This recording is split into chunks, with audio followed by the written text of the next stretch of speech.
തങ്ങളെ സ്വപ്നം കാണുന്ന മഹാനാണ്. എല്ലാ ദിവസവും മുത്തുനബി തങ്ങളെ സ്വപ്നം കാണും. ഒരു ദിവസം തന്റെ അയൽവാസിയായ ഒരു മനുഷ്യൻ ഈ ലോകത്ത് നിന്ന് വിട പറഞ്ഞു.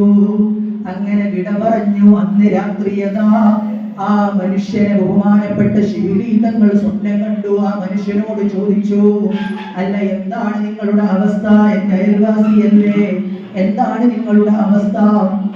ആ അയൽവാസിയായ മനുഷ്യൻ പറഞ്ഞു, ഞാൻ ഒരുപാട് വലിയ വലിയ പ്രതിസന്ധികൾ തരണം ചെയ്തു. അതായത് ഒരുപാട് വലിയ വലിയ പ്രയാസങ്ങൾ, പ്രതിസന്ധികൾ എന്റെ മുന്നിൽ വന്നു. ഞാൻ വളരെ പേടിച്ചുപോയി. കാരണം എന്നോട് പല ചോദ്യങ്ങളും വന്നു.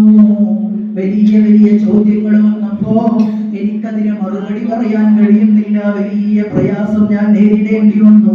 അപ്പോഴിങ്ങനെ ഞാൻ ചിന്തിച്ചു, ഞാൻ എല്ലാ ദിവസവും ഒരുപാട് നിസ്കരിക്കുന്ന ആളാണല്ലോ, ഈമാനിലായിട്ടാണല്ലോ ഞാൻ മരണപ്പെട്ടു പോയത്. എന്നിട്ട് എനിക്ക് എന്തേ ഇത്ര വലിയൊരു പ്രയാസം വന്നത്?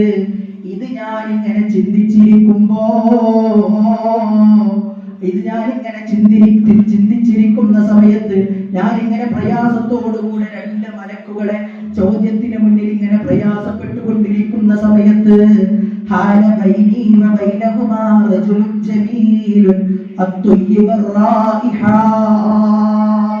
ആ രണ്ട് മലക്കുകൾക്കും എന്റെയും ഇടയിൽ അതാ ഒരു സുന്ദരനായ ചെറുപ്പക്കാരൻ പ്രത്യക്ഷപ്പെടുന്നു. വല്ലാത്ത സുഗന്ധമുണ്ട്. അങ്ങനെ സുഗന്ധമുണ്ട്. അങ്ങനെ ആ ചെറുപ്പക്കാരൻ വരുന്നു. ആ ചെറുപ്പക്കാരൻ ആ മലക്കുകളോട് പറയാനുള്ള മറുപടികൾ മുഴുവനും എനിക്ക് ഓർമ്മപ്പെടുത്തി തരുന്നു. ഇങ്ങനെ ഓർമ്മപ്പെടുത്തി തന്നപ്പോ ആ മലക്കുകൾക്കുള്ള മറുപടി മുഴുവനും ഞാൻ പറഞ്ഞു.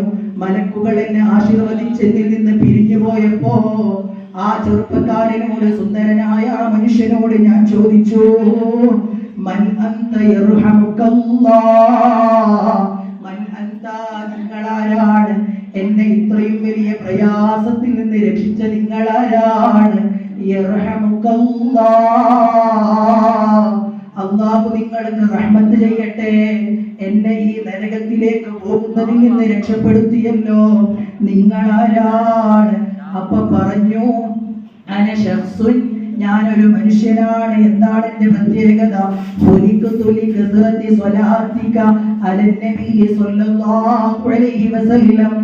നിങ്ങൾ എല്ലാ ദിവസവും മുത്തുനബിയോട് വല്ലാതെ സ്വലാത്ത് ചൊല്ലാറുണ്ടല്ലോ, മുത്തുനബിക്ക് വല്ലാതെ സ്വലാത്ത് അധികരിപ്പിക്കുന്ന മനുഷ്യനാണല്ലോ. ആ